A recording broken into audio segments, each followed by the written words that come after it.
it's time for our hero and villain of the week. Joining me this week is a man who is usually behind the camera and has been on some of our biggest productions like The Walk, A Good Death and The Wisdom Keepers, to name just a few. Our resident Kiwi, Gabriel McCartney, welcome. Hello, Jamie. So let's start with the villain. Who's your villain of the week and why?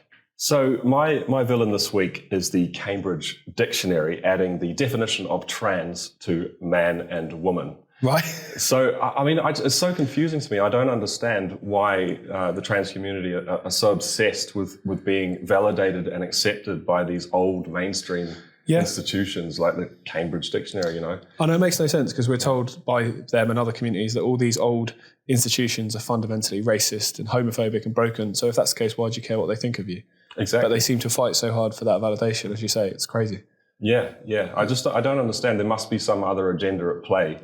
Where they need to have their ideology so entrenched in the mainstream consciousness.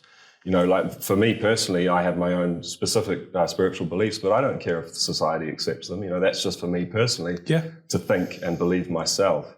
It makes no difference if the man down the street comes up to me every day and says, "Oh, I believe in what you believe in as well. Don't worry." You know, it doesn't matter. We don't need to have these old institutions to accept, you know, different people's... No, I completely agree. Personal validation is the only one that really matters. Yeah. So mine this week is Elton John. I've spoken about it a bit at the top of the show because he's just the latest in this long list of celebrities that said they're going to quit Twitter in the same way celebrities said they were going to move to Canada if Trump won the election, none of which obviously happened. He's saying he's going to do it since Elon's taken over because of misinformation policies and so on. The same Elton John that sat and made an NHS video promoting the vaccine to his fans and has not backtracked or apologised in any way whatsoever since, when all the data shows how dangerous that is. It's just pathetic. And he's not left Twitter. He posted that 5 days ago, I think, and someone pointed out that he's still there today. So, and the best reply to it I've seen was someone replied to him going, "I didn't even know Elton John was on Twitter till he said he was leaving it." Yeah. So, you know, pathetic. It's all hot here, yeah. So to end on a high, who is your hero this week? So my hero, my inspiration this week is the divine spark inside all of us. This diamond-like, eternal, indestructible, love-filled being that never dies. And the reason why I say that is because many people have been talking about the last 2 years being like a war against humanity, in the sense that these dark forces are trying to bully us into acquiescing to what they want us to do, to accept these toxins into our bodies and basically, you know, on a fundamental level, demoralize us and to cause us to feel self-doubt and what we have faith in to be true for ourselves. You know, it's sort of trying to take away the individuality from human beings. Yeah, it is. And to get us to sort of put our trust in this collective, the state, you know, put our trust in Bill Gates and the World Economic Forum and the science, the scientists, you know, in quotes. So a perfect example of this was the Baby Will story in New Zealand, which you're covering on your show tonight. And so we saw a video emerge over the last week, this horrific video of the seizure of Baby Will. Yeah. Only on the same day as the judge made the decision to hand over custody to the hospital so they could do the surgery. But they did it in such an aggressive, menacing, vulture-like way. They just kind of moved in on the family, you know, in spite of the family trying to negotiate and cooperate with the hospital to make the experience for Baby Will as trauma-free and risk-free as possible. But no, they acted like absolute subhuman vultures. Yeah, they did. And took the baby away. But in response to that, the way the parents, especially the mother, Sam, the way she responded was nothing short of a miracle. She wanted to be near the baby to soothe and calm the baby throughout the night, before this almost life-threatening surgery, which was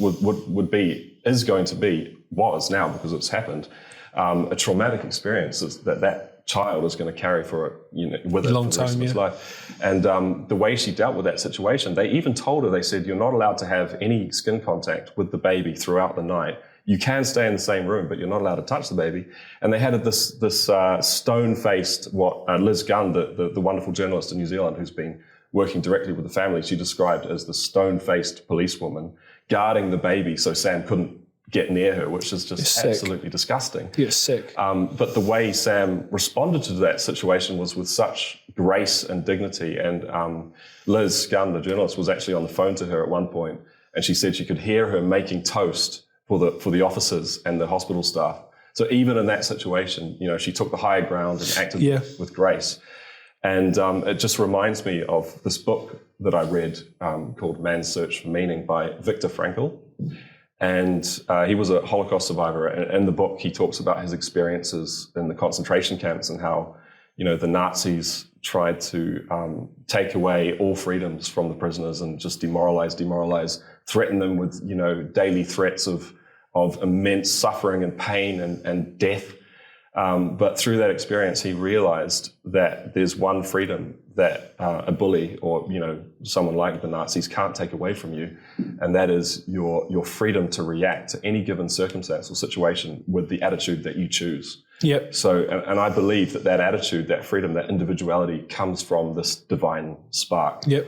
So that's what we have to hold fast to. Is the divine spark in all of us. As I've said at the top of the show, if she can stay calm and dignified in the most extreme of circumstances like that, that's something that I can't even begin to try and relate to, then, you know, people can do that in their daily lives. Incredible strength. Absolutely, 100%. Mine's sad but good at the same time, in the sense of, again, the human spark. So if you followed this story this week about this tragic case just outside Birmingham of these kids on this icy lake. Yeah. So one of the kids who sadly passed away, a lad called Jack Johnson, who was 10, is being hailed as a hero for diving in to try and save two boys that were already falling in. And he sadly lost his life. And there's a police officer as well, who they haven't named, who actually went on and again risked his own life, punched through ice to try and get the boys out. Obviously, sadly, for 3 of the 4, it was in vain. But it just goes to show that in that moment, again, that spirit, that desire, you don't even think about yourself. You don't think about the dangers. You just get in there and do it, and you try and help somebody. Yeah. And I'd like to think more of us have that trait than don't. And if that's the case, then hopefully we'll end up, you know, with a planet and a population that's a little bit more caring in the future. Absolutely. Right. Thank you, mate. Thanks. Nice one.